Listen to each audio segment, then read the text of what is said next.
ഞായറാഴ്ച ആയതുകൊണ്ട് തന്നെ നമ്മൾ നേരെ പള്ളിയിലോട്ട് പോയിട്ടുണ്ടായിരുന്നു. അങ്ങനെ അതൊക്കെ കഴിഞ്ഞ് റെഡി ആയി നമ്മൾ നേരെ ലാൽബാഗിലോട്ട് വിട്ടു. അവിടെ റിപ്പബ്ലിക് ഡേ പ്രമാണിച്ച് ഇന്ന് ഫ്ലവർ ഷോ നടക്കുമായിരുന്നു കേട്ടോ. നാളെയും കൊണ്ട് തീരും. അപ്പം നമ്മൾ കുറേ ദിവസമായി പോകണമെന്ന് വിചാരിക്കുന്നു. അപ്പം ഇന്ന് സൺഡേ ആയതുകൊണ്ട് തന്നെ നമ്മൾ നേരെ കിട്ടിയ ബസ്സെല്ലാം പിടിച്ച് അങ്ങോട്ട് പോയിട്ടുണ്ടായിരുന്നു. അവിടെ ചെന്നതും ഗൈസ് ഒന്നും പറയണ്ട, അടിപൊളി എന്ന് പറഞ്ഞാൽ അടിപൊളി ഫ്ലവർ ഷോ ആയിരുന്നു.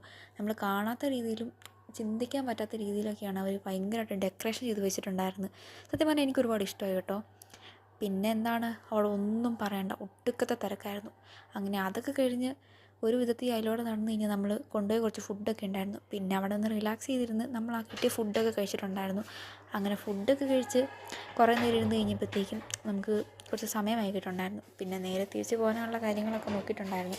അങ്ങനെ നമ്മൾ നേരെ തിരിച്ച് ഫുഡൊക്കെ കഴിച്ചിട്ട് ഹോസ്റ്റലിൽ വന്നിട്ടുണ്ടായിരുന്നു. അങ്ങനെ ഹോസ്റ്റലിലൊക്കെ വന്ന് എത്തിയപ്പോഴത്തേക്കും ഗൈസ് നമ്മുടെ വാർഡൻ സിസ്റ്ററിൻ്റെ ബർത്ത്ഡേ ആയിരുന്നു. പിന്നെ ഇന്ന് അതിൻ്റെ ആഘോഷങ്ങളൊക്കെ ആയിരുന്നു കേട്ടോ.